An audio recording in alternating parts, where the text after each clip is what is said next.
What's good, YouTube? And welcome to the house. Today I woke up half expecting the ban list like the rest of you guys. May the 4th be with you and all that good stuff. But instead I woke up to a different pleasant surprise. And today when you spend $50 on eBay, you get a 15% off coupon. And you can get a discount of up to $100. That's a pretty hefty cart.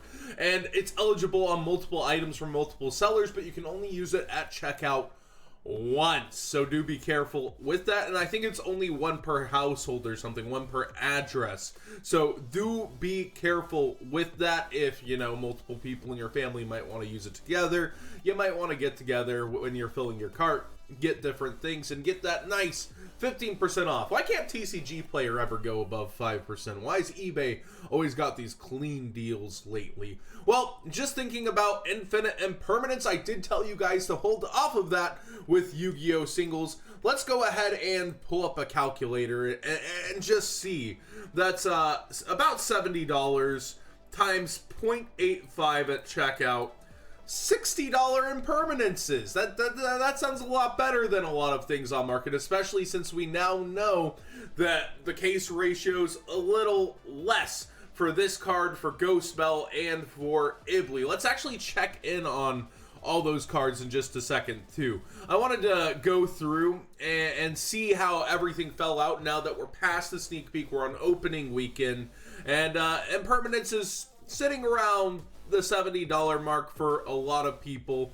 Ghost Bell and Haunted Mansion still way above the initial $31 that Yu-Gi-Oh! Singles, the Madmen, were putting it at. And you could have got 5% off that price as well with my code. We see it at $44 on eBay, but with that 15% off, despite being a bit higher, is definitely going to win today. And then we see also Corruptor Ibly being the other shorter printed secret. It's at $22 here. We check in, it's actually even a little bit pricier, a couple pennies higher over on TCG Player. So the shorter prints are really maintaining some value. A lot of people are after Ibly. I personally don't think I'll be playing it in my decks, but I do see why people are after it. The other two, much more generic, much better, and that's why they're kind of the chase cards of the set. And now on top of it, we do know their ratios just a little less. Nothing weird about that at all. And then we get into the rest of the secrets. They're holding value pretty well. Multi-Faker's actually surprisingly gone down towards $12.50. Goblin at $11.90. I believe Yu-Gi-Oh! Singles actually took that down in price. But something I was going to say that I feel really bad about not mentioning, if you were checking out at Yu-Gi-Oh! Singles, I would have added FA Dawn Dragsters to your cart. 56 cents and then 5% off. This is generic, and it's going to definitely get abused in other decks at some point in time. I just would have had these. Like, I would have been ready with these. I definitely think you want to have them available. And if you're GZ, you might want to get some Dark Dragsters. Know what I'm saying. But we come over here. Ghost Bell sold out. The super cheap Elemental Saber $17 deck core, of course, sold out. We actually see Nightmare Goblin dipping towards $9. Multi-Faker sold out at around its market price, but there was the 5% off. And yeah, so the prices actually aged relatively well over there. They actually took Sucker down just a little bit. And Impermanent's still really up on their site. Like I said, I encourage you guys to shop elsewhere for Impermanence. They give me full, complete control over what I say on my show, and I gotta say, I would definitely not be buying this here, unfortunately, for Yu-Gi-Oh! Singles. That aside, I think this set is aging very well, and you've got to keep in mind this is the first non-mega tenable set. Despite that, during the off-season, it will probably still go down in price after Nationals when there's not regionals for a month and a half. You remember last year, Ash Blossom hitting all the way down to $42 for its secret, which it now remains above that despite having a reprint. Yes, and that there was no reprint like announced or speculation for it at that time. So you can just see what the off-season does to cards, even on the set that will be here for a while.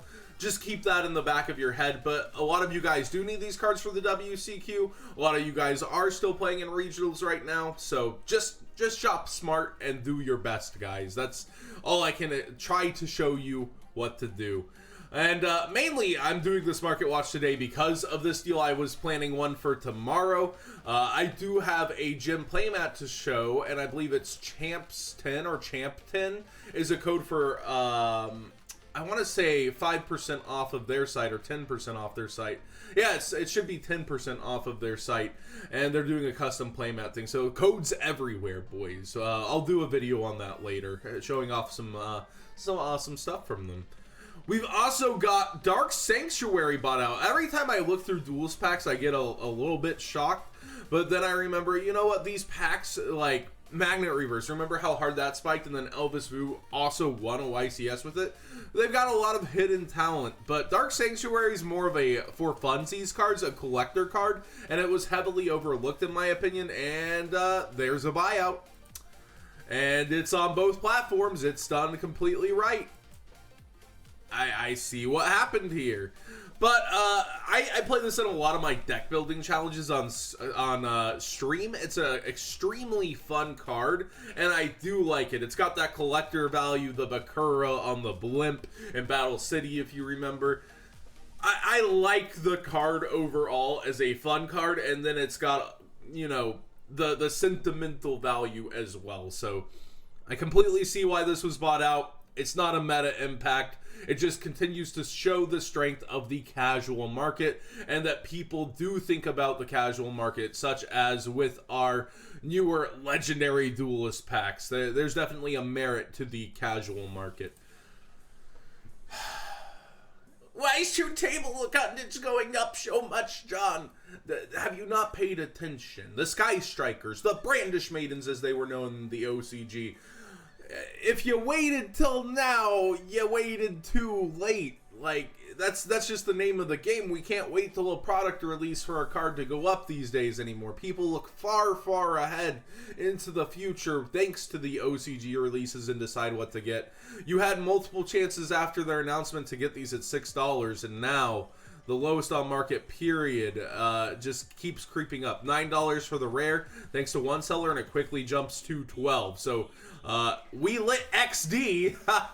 What happens when you raw XD at a girl in Hot Topic is the lowest on, I think, most all the markets for we got a legendary collection rare. Because if we come into eBay and search Toon Table of Contents period, the lowest is $10.50 for lightly played. Like, it's actually pretty insane over here on eBay. So you might want to come through TCG Player and check, and then think about that discount code on eBay. Kind of compare your options for the versions you might get. But yeah, it's pretty crazy. Let's actually type in TP6 and see what happens. Because I suggested to you guys to get that a while ago. Yeah, $78. Y'all slept. It's up. Well, maybe some of y'all didn't sleep, but it's up from when I showed it to you guys at that $60 mark. And it's a collector's card. It's a TP card. It'll maintain value overall from the point it was bought out at. It's gonna be a real deck. It's gonna be a good deck. I don't think anything's gonna happen to Toon Table of Contents on a ban list. But man, it's pretty crazy. Actually, something I should be showing you guys that I forgot about. Toon Cannon Soldier was apparently bought out. Yeah. About this price, it's not going to stay up here, but there's actually ABC OTKs with Cannon Soldier, or FTKs, I should say, looping A. They're fun and they're stupid, but there's no merit to them. This is just another coincidental buyout that could it could happen, so it did. Let's see Toon Cannon Soldier, and what TP is that? 7 or 6? 6, yeah. TP6. Let's check this guy out. Yeah, he's completely gone over here for the ultra rare as well. But the commons are still actually relatively cheap versus their market price, from what I understand. Oh, nope. The rare's up. What's happening? I don't think this is the end target for a lot of people with it. I think Toon Cyber Dragon's a better end target. But okay, we see the DB, actually not the easiest common to get. Near mint 320, near mint 320. So there are still decent copies available if you're freaking out about this common card. But something else to keep in the back of your mind when you're picking bulk, don't sleep on this man's. Oh, someday Market Watch gets weird, boys. Stealing this one from MCole40's Market Watch, Blackwing Steam, the cloak just continues to rise slowly. Yes, I'm aware it's not hit in the OCG, or in the TCG like it is the OCG, but we have a ban list looming, and we don't have needle fiber yet. Obviously, it'll become a problem if we have the two together, so we gotta separate them. Flashback to me in first grade and my first grade girlfriend getting separated. But seriously, I don't think they'll be in the meta together for very long, if at all. So do keep that in mind. Card Demise. People keep asking me, John, why does this keep creeping down? It's such a great card. John, I don't get it. Why is it... This card's main play is in True Draco. What other deck is it a true problem in? Paleozoic is about it. This is probably not getting touched on the ban list, in my opinion. It's actually its least amount of play while still being present for the card's time since release overall, I feel like. So I just don't find this to be much of a problem card unless it's in True Draco. And, I mean, that could merit a hit for this overpowered card, but I feel like they'll hit True Draco directly and kind of leave this alone. I don't think they're done printing it yet, boys. But that's just my opinion. Ban list is always speculation. What do you guys think will happen to Card Demise? But it keeps trickling down because there's only one deck it's played in, and a lot of people are selling their True Draco decks in fear of that ban list. And finally, the card not to sleep on. If anybody knows about not sleeping on Six Samurais, it's me. Fuma keeps on creeping back up, man. We showed it again while it was $5, I feel like not too long ago. And now he's chilling. eBay, he's a little cheaper, $6.50. Before he reaches the $7 mark too. You get that 15% off today. What is happening here? It keeps topping in like rogue decks. And that's pretty cool. Like, I think it got a lot of exposure on Team Sam's channel too. Like, definitely a card not to underestimate, and I think once Spirit Warriors is said and done and people finally stop like caring about the Magic Bullets, the Magical Musketeers, this will eventually be the priciest card in the set one day. One day. It'll continue to go up over time, in my opinion. Six Samurais are a fan favorite, and it keeps doing its thing. It's got multiple volleys of buyouts where none of these have had multiple volleys, and that says something about this card. That's just my opinion. Again, what do you guys think? Do you think it's overhyped? Do you think that Diagram's going to be the thing to get hit and this value will collapse a little? Let me know in the comment section down below. There's definitely two sides to every story when I'm talking about something, and I always urge you guys to spend your own money with your own big brain plays, as Nimnim would say, and also I think that it is smart to go through the comment section, have a discussion, and see what's going on with opinions besides just mine on these cards before you spend your hard-earned money. Thanks for watching, everybody. Give it a thumbs up if you enjoyed it. Waking up early here, trying to lose some weight and diet and work out. It's gonna be a rough stream tonight without much bread in my tummy.